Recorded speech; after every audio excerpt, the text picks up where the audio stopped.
জাতীয় ঐকমত্য কমিশনের মুলতবি সভায় রাষ্ট্রপতি নির্বাচন ও প্রধানমন্ত্রীর মেয়াদসহ বিভিন্ন বিষয়ে আলোচনা। প্রধানমন্ত্রী ও রাষ্ট্রপতির ক্ষমতার ভারসাম্য আনতে একমত বেশিরভাগ দল। ৫ আগস্টকে ছাত্র জনতার গণ অভ্যুত্থান দিবস হিসেবে পালনের সিদ্ধান্ত নিয়েছে সরকার, ঘোষণা করা হতে পারে সাধারণ ছুটি। শেখ হাসিনার বিরুদ্ধে আদালত অবমাননা মামলায় স্বচ্ছতার জন্য সিনিয়র আইনজীবী এ.ওয়াই মশিউজ্জামানকে অ্যামিকাস কিউরি নিয়োগ। জাতীয় সংসদ নির্বাচনের বিষয়ে সরকার থেকে এখনও আনুষ্ঠানিক নির্দেশনা পায়নি সেনাবাহিনী। ১,৮৫০ অভিযোগের মধ্যে ২৫৩ জনকে গুমের অকাট্য প্রমাণ পেয়েছে কমিশন। ইশরাক হোসেনকে মেয়র পদ বুঝিয়ে দেওয়ার দাবিতে নগর ভবনে অবস্থান ঢাকাবাসীর। উচ্চ পর্যায়ে আলোচনার মাধ্যমে ঢাকা দক্ষিণ সিটি কর্পোরেশন ইস্যুতে দ্রুত সমাধান জানিয়েছেন স্থানীয় সরকার পল্লী উন্নয়ন ও সমবায় উপদেষ্টা আসিফ মাহমুদ সজীব ভুইয়া। আওয়ামী লীগ সরকার জাতিকে মূর্খ করে রাখতে চেয়েছিল, মন্তব্য বিএনপির স্থায়ী কমিটির সদস্য ডক্টর আব্দুল মঈন খানের। ২২ জুন সম্মেলনে বিচার বিভাগের আলাদা সচিবালয় প্রতিষ্ঠার বক্তব্য আরও জোরালোভাবে তুলে ধরা হবে জানিয়েছেন প্রধান বিচারপতি ডক্টর সৈয়দ রেফাত আহমেদ।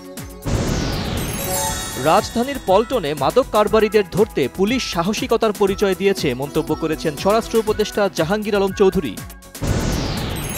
সরকারি সেবা গ্রহণে ৩১.৬৭% নাগরিক ঘুষ দুর্নীতির শিকার, ১৫% নাগরিক সন্ধ্যার পর নিজ এলাকায় চলাফেরায় নিরাপত্তাহীন। জাতিসংঘের স্বল্পোন্নত দেশের তালিকা এলডিসি থেকে উত্তরণ হলে বাংলাদেশের রপ্তানি অন্তত ১০% কমবে, দাবি করেছে এফবিসিসিআই বৈষম্য বিরোধী সংস্থার পরিষদ। খাগড়াছড়ির মাটিরাঙ্গা, ফেনীর ছাগলনাইয়া এবং সাতক্ষীরার কুশখালী সীমান্তে আরও ৩০ জনকে পুশ ইন করেছে বিএসএফ। ঐতিহ্য ফেরাতে শিমুলিয়া ঘাটে ফেরি চলাচল আবার চালু করা হবে, আশ্বাস দিয়েছেন নৌ পরিবহন এবং শ্রম কর্মসংস্থান উপদেষ্টা অবসরপ্রাপ্ত brigadier general doctor M Sakhawat Hossain. Bangladesh university of professionals বিইউপিতে ফি কমানোর উদ্যোগ, ১৭তম বার্ষিক সিনেট সভা। মার্কিন উপপররাষ্ট্রমন্ত্রী ক্রিস্টোফার ল্যান্ডোর সাথে বাংলাদেশের জাতীয় নিরাপত্তা উপদেষ্টা ডক্টর খলিলুর রহমানের বৈঠক। সপ্তম দিনের মতো পাল্টাপাল্টি হামলায় কাঁপছে ইরান ইসরায়েল, ইরানের নিরাপত্তা সদর দপ্তর ধ্বংসের দাবি তেল আবিবের।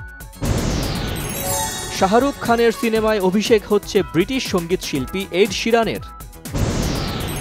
হতাশার ড্রয়ে ফিফা ক্লাব বিশ্বকাপ শুরু রিয়াল মাদ্রিদের, শিরোপা ধরে রাখার মিশনে ম্যানচেস্টার সিটির জয়।